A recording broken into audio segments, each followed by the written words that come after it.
Merci beaucoup. Bonjour, Добрый chers день еще collègues. раз, уважаемые коллеги. Академик Крюков L'académicien Krukov a начал déjà entamé дискуссию по une проблемам discussion des пространственного развития. problèmes du développement spatial hier.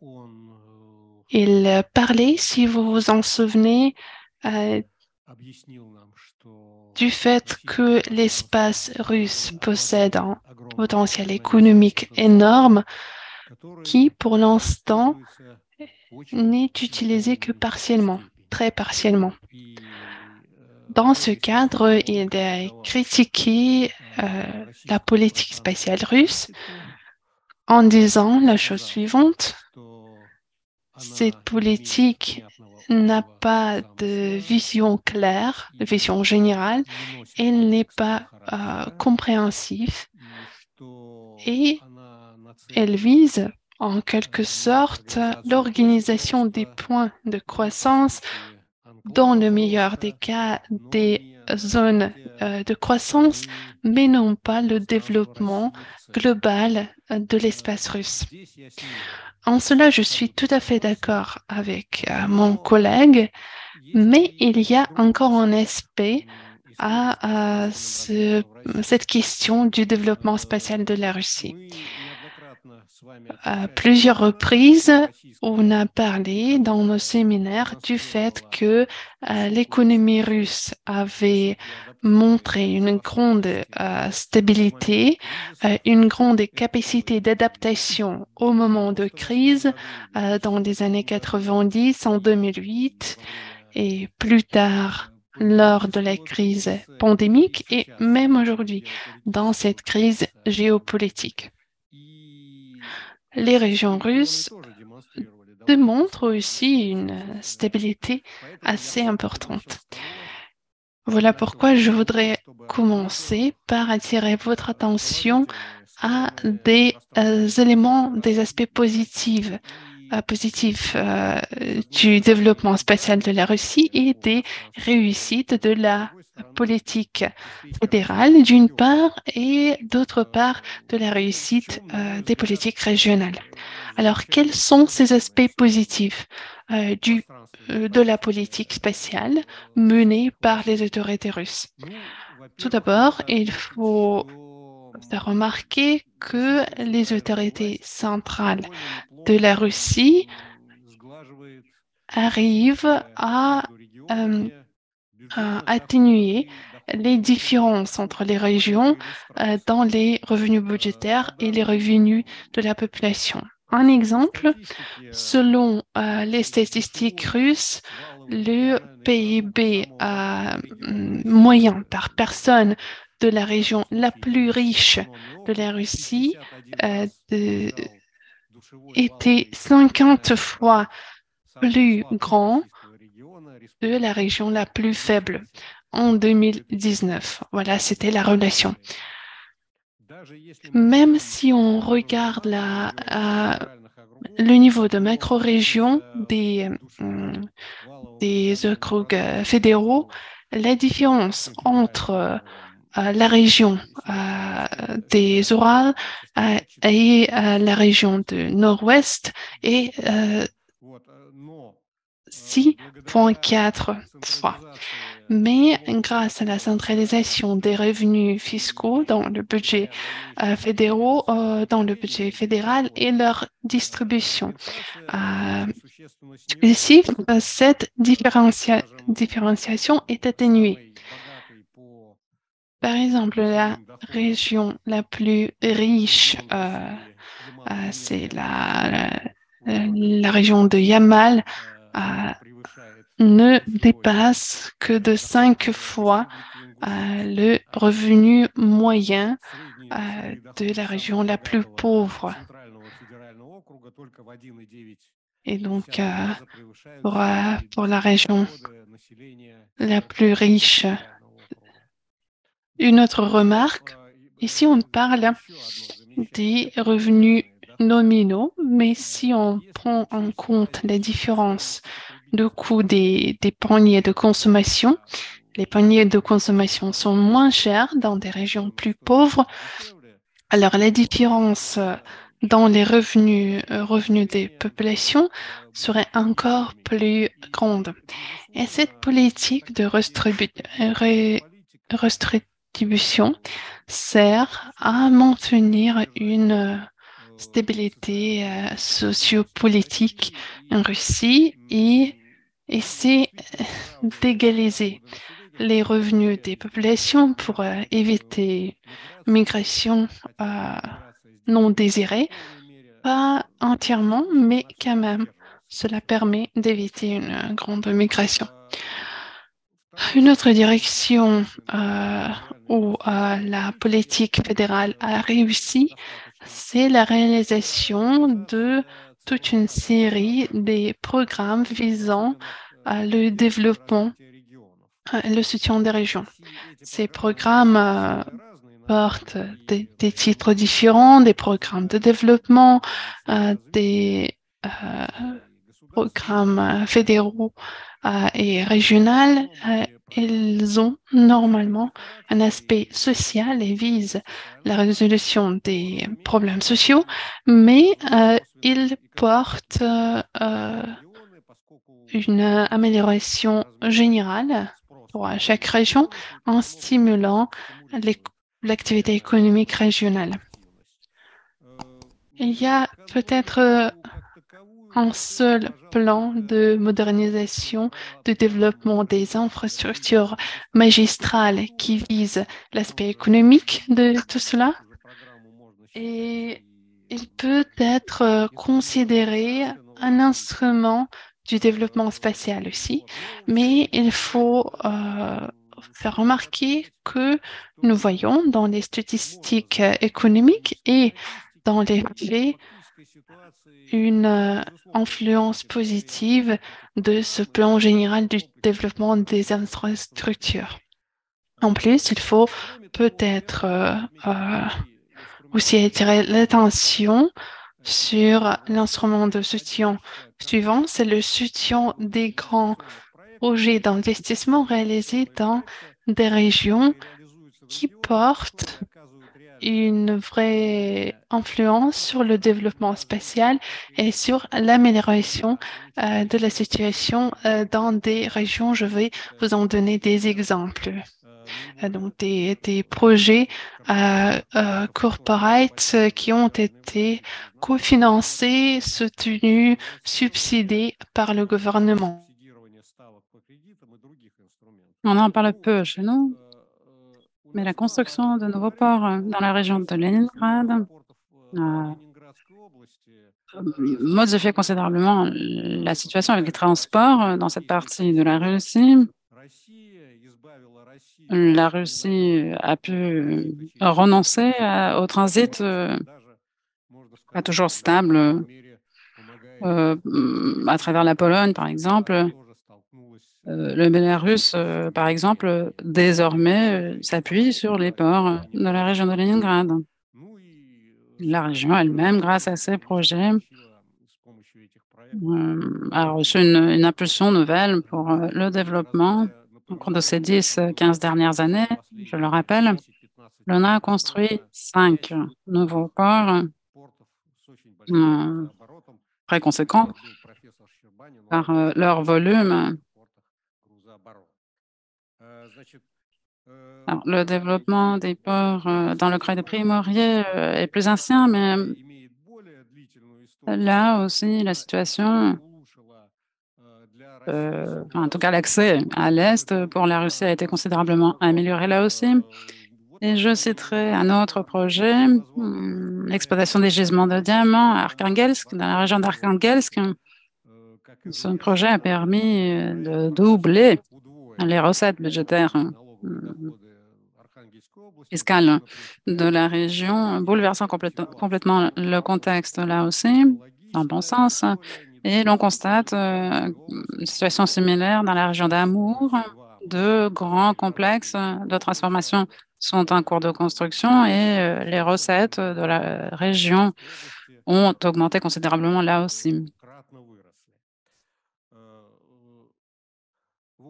Alors, une autre remarque, citation l'académicien Krukov, ce sont les projets portant sur les ressources premières qui sont ainsi stimulés, et c'est un problème. Eh bien, disons que ce choix n'est pas forcément toujours mauvais pour la Russie. On aurait tort de le dire, puisque ça permet de développer les infrastructures à l'export, et puis les transformateurs arrivent derrière. Nous connaissons ce cas de grandes entreprises, Technonipol, une grande entreprise russe. Donc, cette entreprise a construit de nouvelles infrastructures de construction des matériaux pour le BTP à Khabarovsk et attend maintenant la construction d'un pont au-dessus de l'Amour, car l'entreprise considère que cela lui permettra d'accroître sa position sur le marché chinois. L'accès au marché chinois est un peu compliqué actuellement via cette région. Donc, l'entreprise travaille pour l'instant plutôt avec la Corée du Sud et le Japon, mais elle attend avec impatience la construction de ce pont.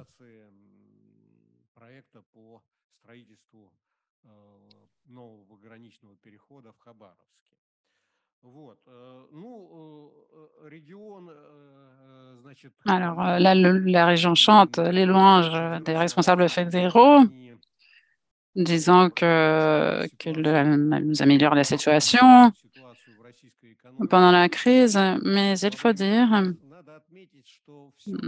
que on aurait tort d'attribuer tous les succès aux autorités fédérales. Pour ce qui est des crises, justement, il y a 4 groupes d'agences économiques qui jouent un rôle très actif pour ce qui est de l'adaptation de l'économie russe face à la crise. Donc, outre les autorités fédérales, il s'agit des autorités régionales et municipales. Le 3e groupe d'agences économiques, ce sont bien sûr les entreprises. Et le 4e, ce sont les ménages.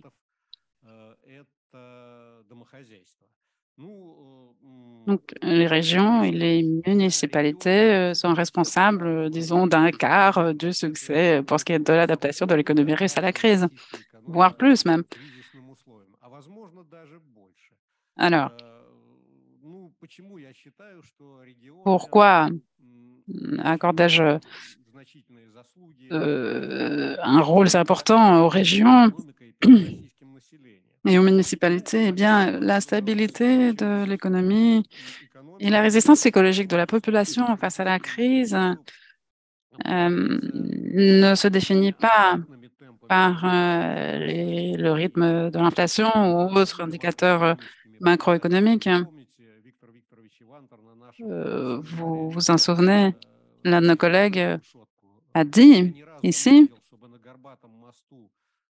je n'ai jamais vu de manifestation devant le Kremlin, manifestation appelant donc à réduire l'inflation. Les manifestations se tiennent toujours lorsqu'on vient à manquer de quelques biens essentiels. Et ces biens essentiels sont fournis par les régions, avant tout. Ce sont les transports publics, la livraison, la distribution d'énergie, l'assainissement, le traitement des déchets. Et ici, les régions assurent tous ces services. Eh bien, il n'y a pas de panique économique au sein de la population. Les gens réagissent de façon tout à fait raisonnée, les entreprises aussi. Et s'adaptent dans le calme, même aux crises très fortes et aiguës. Je l'ai déjà dit ici, je radote peut-être. Selon mes propres estimations, le niveau de professionnalisme chez les fonctionnaires régionaux est plutôt moyen. Quelques exceptions près, évidemment. Mais il est plus élevé, disons, que le niveau des fonctionnaires régionaux. Pourquoi? Parce que les fonctionnaires fédéraux. Pourquoi? Parce que les fonctionnaires régionaux sont au plus près du terrain. Ce sont à eux que s'adressent les entreprises, les représentants de la population, pour tel ou tel problème concret. Ils sont obligés de comprendre ces problèmes et chercher à les résoudre. Et donc, ils comprennent un peu mieux les réalités du terrain, la vie locale. Et là aussi, je cite M. Evanterov, lorsque le niveau fédéral commence à recruter les fonctionnaires régionaux, il ne reste plus de bons fonctionnaires régionaux dans les régions.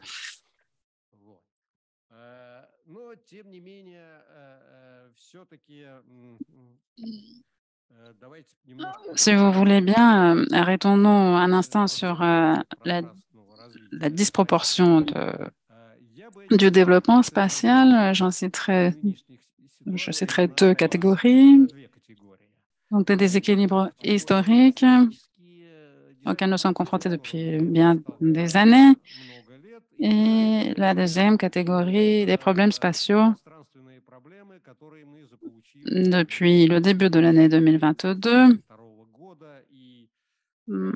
Je suis étonnée de voir le peu d'attention que nous y portons, alors qu'il s'agit de problèmes vraiment graves et l'on ne sait pas vraiment que faire. Donc, je commence par la première catégorie, les déséquilibres historiques.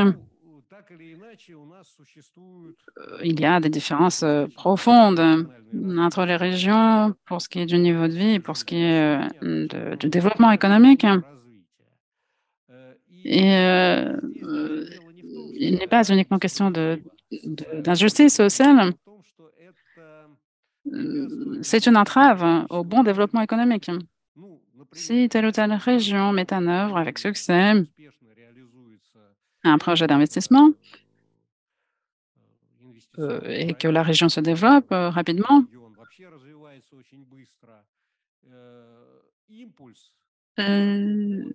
eh bien, l'impulsion de cette activité économique se diffuse très mal, justement à cause de ces éventuels écarts. Si, par exemple, une région faible est voisine d'une région plus riche, il faut que entre les régions, il y ait une distribution, disons, des différents services et différents secteurs. Et, par exemple, si une région produit des équipements et que la région voisine ne joue pas le jeu, eh bien, tous ces biens sont ensuite destinés à l'export. Et cela a des incidences évidemment sur la croissance économique en général dans le pays. Autre problème, les transports, les interconnexions. Nous avons des espaces immenses, très mal desservis du point de vue du transport et du point de vue de l'infrastructure, et avec des liaisons quasi inexistantes avec d'autres régions, ce qui conduit à un grand nombre de difficultés. Là aussi, il est difficile de diffuser les impulsions, les stimulations économiques positives d'une région à l'autre. Nous avons un besoin objectif actuellement de réorienter notre commerce extérieur de l'ouest à l'est et au sud, mais les infrastructures à l'est et même au sud du pays, si l'on parle des voies de transport en Asie centrale, par exemple, eh bien, la situation est telle que nous ne pouvons pas tout simplement pleinement réorienter nos exportations vers l'Est. Et il est aussi difficile de mettre en œuvre un grand volume d'importations. Pourquoi? Parce qu'on manque de ports, de routes, les voies des chemins de fer sont trop étroites. Et donc, ce déséquilibre dans le développement des infrastructures nous est extrêmement préjudiciable, et particulièrement à l'heure actuelle. Il existe un autre problème dont nous avons beaucoup parlé, le manque de ressources propres pour le développement régional, donc au sein de nos territoires. C'est là une conséquence, bien évidemment, de la redistribution des recettes fiscales entre les régions. Au cours de ces dernières années, quelques 60% du budget consolidé reste au niveau fédérales et 40% seulement sont redistribués aux régions et municipalités. Et donc, les ressources disposent de ressources faibles pour leur propre développement. Et autre problème, la majeure partie des ressources budgétaires des régions sont définies de façon extrêmement stricte. Nombre de gouverneurs m'ont dit que plus de 90% des postes de budget sont réglementés et ces dépenses sont surveillées à la loupe. Donc, à l'exception bien évidemment de Moscou, de Saint-Pétersbourg et des régions riches en pétrole et en gaz, dans les autres régions, il ne reste que 15%, 10-15% de budget que les régions peuvent destiner à leur propre programme de développement. Donc, nos régions sont dépendantes. Elles doivent suivre les règles dictées par le centre fédéral. Et le centre fédéral n'a pas toujours une bonne vision des mesures qu'il faudrait mettre en œuvre dans telle ou telle région. Donc, il serait bien évidemment préférable que les autorités régionales aient davantage de marge de manœuvre. Par ailleurs, notre politique économique est plutôt sectorielle plutôt que régionale. Et donc, le manque de coordination entre les différents ministères concernés nous est préjudiciable là aussi. Et passons maintenant donc aux nouveaux problèmes spatiaux. Donc, dans le contexte de l'opération spatiale en Ukraine, il faut résoudre des problèmes sociaux graves sur les nouveaux territoires rattachés à la Russie. Il faut évidemment accueillir les réfugiés. Selon les différentes estimations,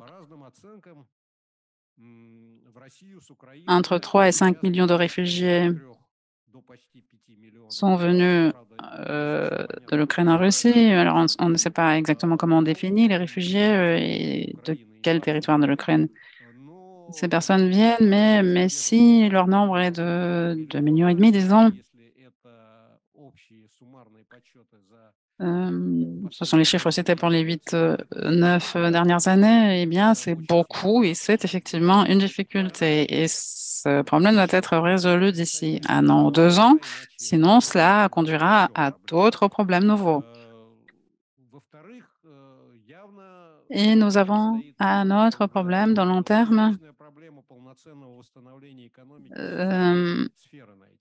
Il faut rétablir les infrastructures, les services, l'économie sur ces territoires. Les hostilités, ils sont enracinés depuis des années et donc là aussi, grande difficulté.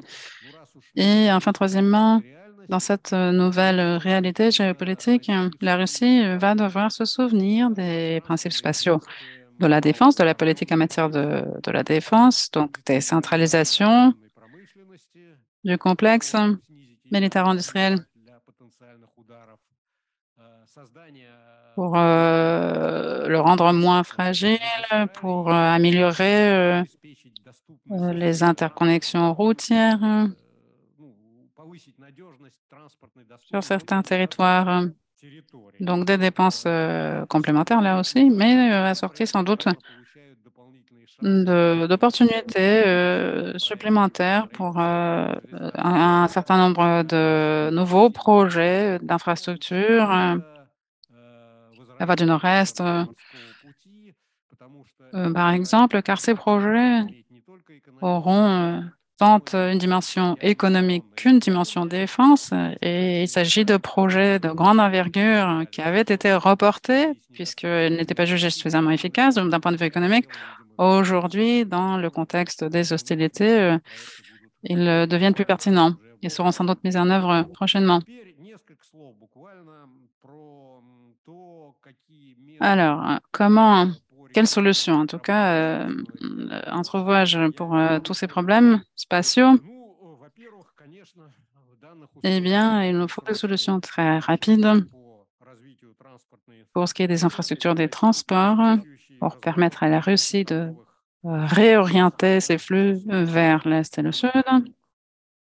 Donc, cela concerne les ports en Extrême-Orient, les zones frontalières avec la Chine et l'Asie centrale, et le développement des routes et des infrastructures de transport dans la région de la mer Caspienne, au minimum. La région de la mer Noire mérite d'être mentionnée là aussi.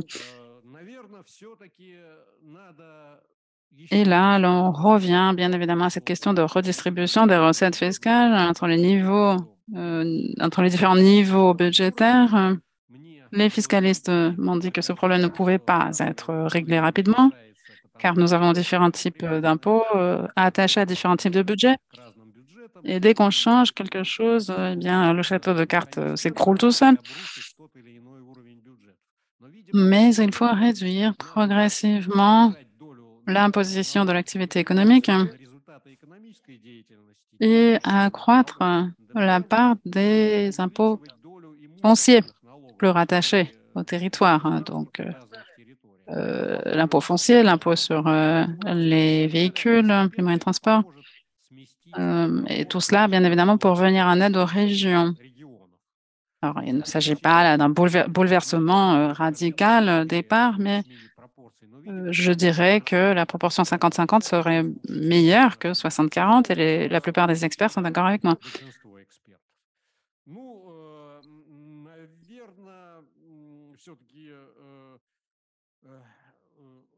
Il existe un certain nombre d'autres mesures qui pourraient être mises en œuvre pour améliorer notre situation spatiale. Mais comme notre cher modérateur m'indique il faudrait que je termine ma présentation, eh bien, je termine là et je suis disponible pour répondre à vos questions. Je vous remercie. Merci beaucoup. Monsieur Kovalin a lancé donc cette partie de présentation consacrée au développement spatial. Nous allons peut-être nous limiter aux questions de clarification de sa présentation sans lancer de discussion, si telles questions existent évidemment. Et nous aurons une discussion générale à la fin de ce bloc de présentation consacré aux régions et au développement spatial régional. Y a-t-il des questions? Des questions, des demandes de clarification? Il n'y en a pas. Très bien. Donc, je donne la parole à M. Claude Rochet. Claude, je vous enjoins à vous limiter à une demi-heure, si c'est possible. Merci beaucoup. Oui.